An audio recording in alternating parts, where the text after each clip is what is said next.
Álvaro, boa tarde. Boa tarde, Fabélia. Boa tarde a todos que nos assistem. Álvaro, vamos falar de Fiagro. Mas o que é Fiagro para aquele produtor que, de repente, ele escuta, o nome é familiar, mas, assim, de fato, qual é o conceito? O que é Fiagro? Fabélia, nessa semana foi publicada a Lei 14.130, que cria ou traz a possibilidade de criação do Fiagro, que é uma sigla que significa Fundos de Investimentos nas Cadeias Agroindustriais, ou alguns chamam de Fundo de Investimento no Agronegócio. Mas afinal, o que é um fundo de investimento? Para familiarizar, fundo de investimento é como se fosse a reunião de vários investidores que aportam recursos numa estrutura, através de uma administradora, que geralmente é um banco, para que essa estrutura, que é o fundo, faça investimentos em ativos financeiros, em bens, imóveis e obtenha lucros, né? E esses lucros sejam repartidos entre esses investidores. Esses investidores geralmente são prospectados, são buscados no mercado de capital, que é na Bolsa de Valores, né? Hoje tem sido cada vez mais comum que o brasileiro, a pessoa física, o cidadão comum, procure investir não só através dos bancos, mas também através da Bolsa de Valores. Então, um paralelo muito importante, muito interessante, são com os fundos imobiliários, né? Fazer o paralelo do Fiagro com o fundo imobiliário. No fundo imobiliário, o investidor, às vezes, ele não tem recurso para comprar uma casa e alugar ela como investimento, mas ele consegue comprar um pedacinho daquele fundo junto com 1.000 pessoas, e aquelas 1.000 pessoas, através do fundo, conseguem comprar um imóvel, alugar ele, buscar aquele recurso e distribuir entre todos os investidores. E a grande vantagem dos fundos de investimento, Fabélia, é que são administrados por gestores profissionais, sujeitos a uma série de regras da Comissão de Valores. Isso traz mais transparência ao processo. Isso também tem legalização junto ao Banco Central, essas coisas? Tem toda uma regulamentação, tanto da CVM quanto do Banco Central, para que isso seja feito, para dar transparência, tem uma série de prestação de contas e traz mais segurança para o investidor, né?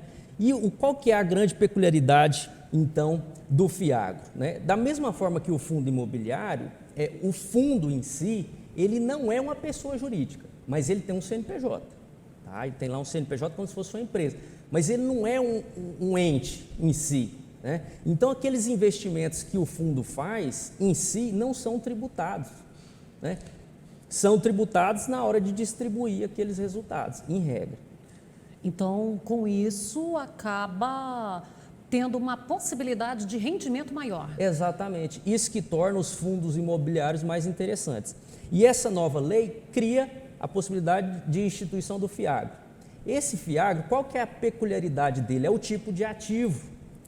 Então, vamos lá. Você disse que não tem essa tributação. Seria aí aquela discussão que houve durante esta semana que o presidente devolveria com vetos. O Congresso disse que já, a FPA, inclusive, disse que já estava com maioria para derrubar os vetos. Exatamente. Temos o fundo imobiliário.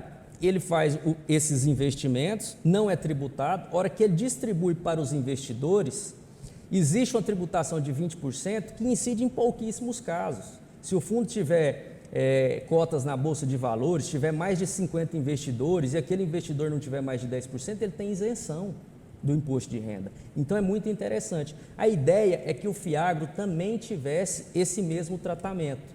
Mas por todo um contexto político, o presidente decidiu vetar para que ele não seja acusado futuramente de renúncia fiscal pela oposição que tenta derrubar ele. Mas a Frente Parlamentar da Agropecuária já sinalizou que esses vetos serão derrubados para que haja uma equiparação entre o fundo imobiliário, que é aquele que investe em shopping centers, em prédios comerciais, e o Fiagro, para que não haja uma discriminação, levando até em conta que o agronegócio é o setor mais pujante da economia e depende desses recursos. E no Fiagro, aí vamos imaginar assim, um produtor que teve uma safra melhor esse ano e ele não quer comprar mais propriedade, não quer trocar máquina, ele pode investir no Fiagro, ele compra um valor X de cotas. Excelente pergunta, Fabélia. Lembrando que o Fiagro, ele pode investir, o próprio fundo, aquele conjunto de investidores, ele pode investir na compra e venda de fazendas, no arrendamento de fazendas, ele pode investir em empresas do agronegócio, comprar uma fatia de uma empresa, de uma trading, ou de uma loja de insumos, ou até de uma holding rural. Até de embarcações lá no porto, alguma coisa nesse sentido? Exatamente. Empresas dentro da logística do agro, que seriam as embarcações ou uma transportadora, e também em títulos do agronegócio. Todos esses são ativos passíveis de serem investidos pelo fundo, né? E obtendo lucros, aquilo ser distribuído entre os investidores. E aí você traz uma consideração muito relevante. O produtor, ele pode também ser investidor, ao invés dele tomar dinheiro do fundo? Pode. Inclusive, a lei do Fiagro, ela traz a possibilidade de você comprar as cotas com dinheiro, que é o mais natural, mas também com imóveis rurais. Pensa comigo, eu tenho um imóvel, às vezes está ocioso ou aquilo que ele está me rendendo não é tão interessante. Eu integralizo ele no fundo e pego em troca cotas. A legislação trouxe essa possibilidade, mostrando então que o produtor rural ele pode investir através de dinheiro ou através de bens, né?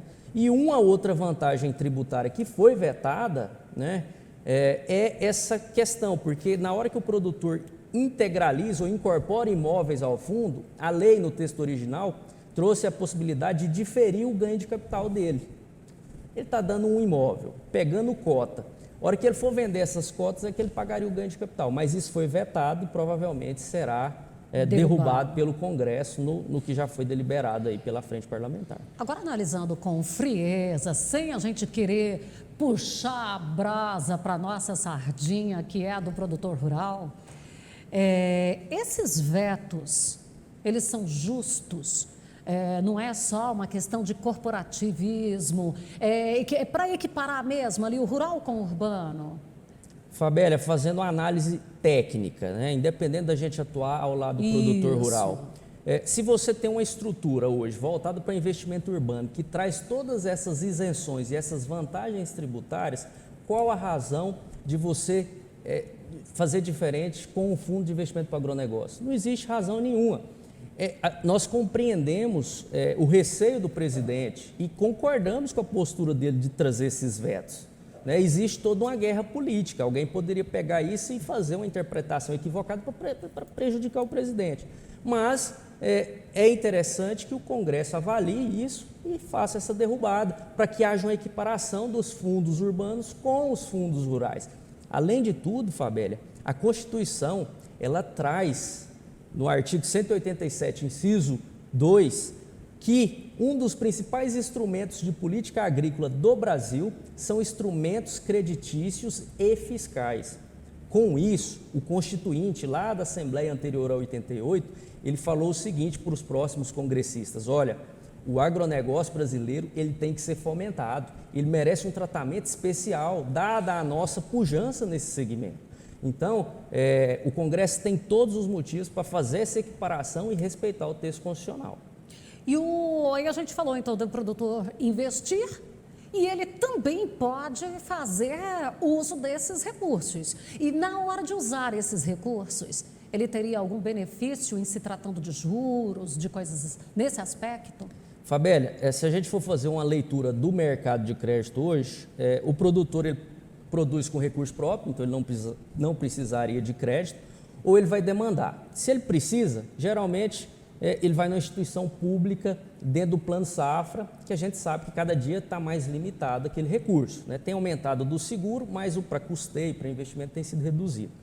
Além disso, a gente já tratou em outras oportunidades, existe aquela possibilidade do barter ou do crédito privado, que a gente fala numa revenda, numa cooperativa.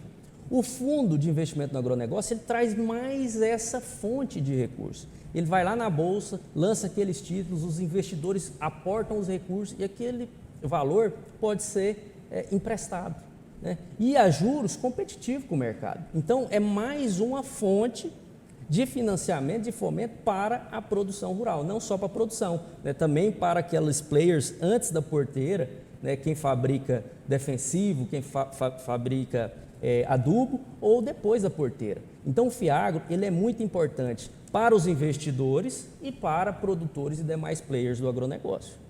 Bom, Nosso tempo aqui já está se esgotado. Eu quero te agradecer. Nós vamos voltar a falar e vamos acompanhando aí esse finalzinho que ocorre no Fiagro e a gente volta a falar do Fiagro.